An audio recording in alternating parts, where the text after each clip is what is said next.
everybody, how's it going? So I did my initial 5150 shootout about a month ago where I took the brand new iconic and put it up against my original signature Peavey down there in the rack. And we got some interesting feedback on that video. And unfortunately, I never got a chance to follow it up because I spent like 6 weeks in Europe. So I finally got around to compiling that and just looking at the results, and I got something really interesting here. I got a comment from Mr. James Brown, the designer of the amp. Now, I'm gonna warn you guys, this one's a little bit long. I'm gonna try and read it as fast as possible. Hopefully, you don't fall asleep. Nice demo. I thought I'd chime in and answer the questions that came up since I designed both amps. The presence control on the OG 5150 was kind of a mistake, where I used a taper that didn't do anything until about 6.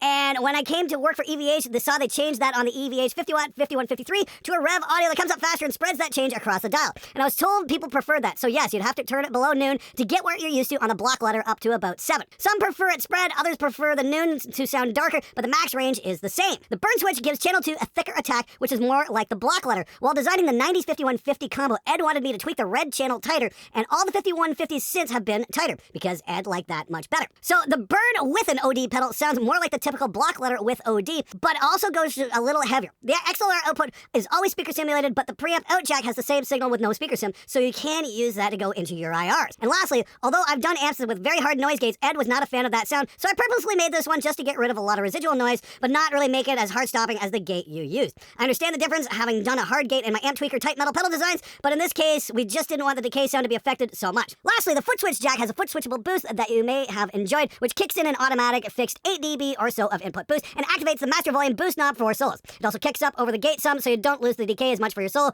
while your gating can be harder for rhythms. As for telling which is which on the back and forth, damn, it's close, and I'm scared to risk my reputation, but I'll go ahead and guess just on my first instinct. Since you said there's no overdrive, and knowing that the OG is a bit thicker on the attack, I think it starts with the iconic and changes to OG at 2415. Then the first solo section at 2421 is the iconic, and I think it changes to the OG at 2428 because it's a little less punchy on the attacks. My gut tells me the OG is at 2435 chunky rhythm part, but changes to 2441 at the iconic, including the ascending run. Then I'm guessing the outro riffing at 2448 is out on the OG. If I got half of them right, I'd call that a win because they sound really close. Wow, James, thanks so much for going through all that. Obviously, that's not my style of noise gate at all, but I mean, like, if somebody finds some use for it, okay, great. I didn't really care for it, but that's my only gripe with this amp. I thought this thing sounded fantastic. Now, about that back and forth shootout from amp to amp, I gotta say, man, you are 100% wrong!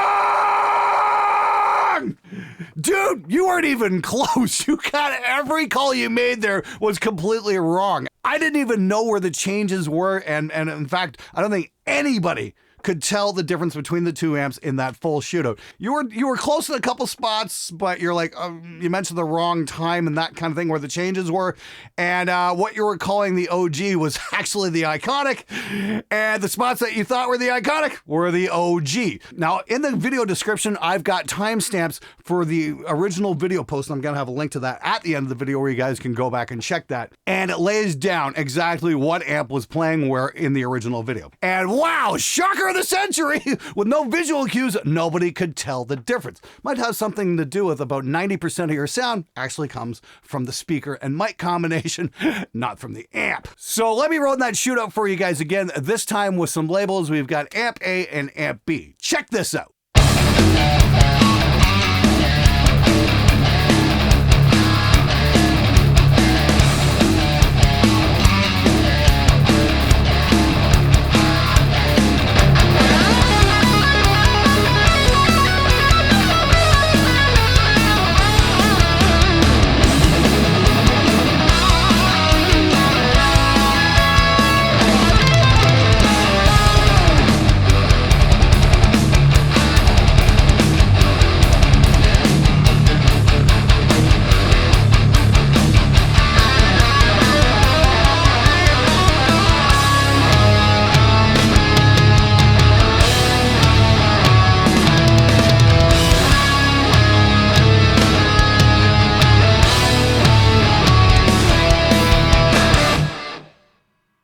Man, even with the labels there, sometimes it's almost impossible to tell the difference. I think that goes to show just how good this thing turns out in a studio environment. I think that's really great.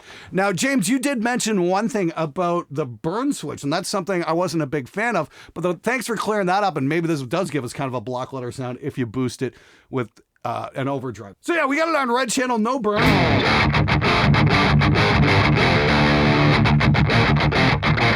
And let's throw the burn in. This will definitely thicken things up a little bit. Gain's down about 2. If I bring that in just a little more, it's not bad. Let's do a clean boost with the overdrive. This should sweeten it up just a little bit. Now, I am getting a bit of amp hiss there. But that's pretty good.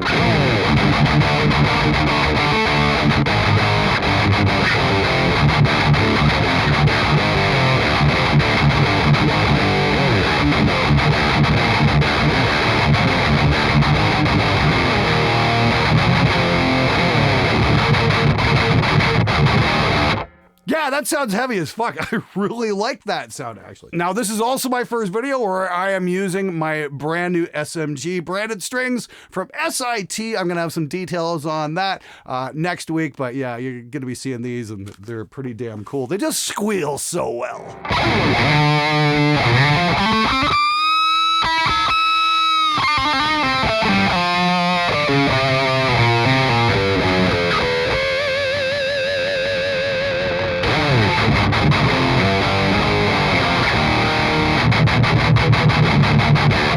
Bottom line, I think the 5150 Iconic here is an absolute winner because it's not priced out of reach like so many high-end tube amps are these days. This is a semi-economical solution for the home recording musician. Not only can it hold its own against the original, it also baffled so many of you so-called experts out there.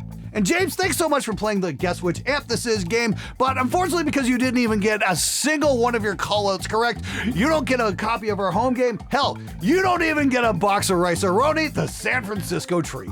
Now for the record, Amp A was the original and Amp B was the Iconic. Now I've got timestamps for the Shootout in the original video in today's description, and if you want to check out the original video where I put this thing through all its paces, you can click the link right here.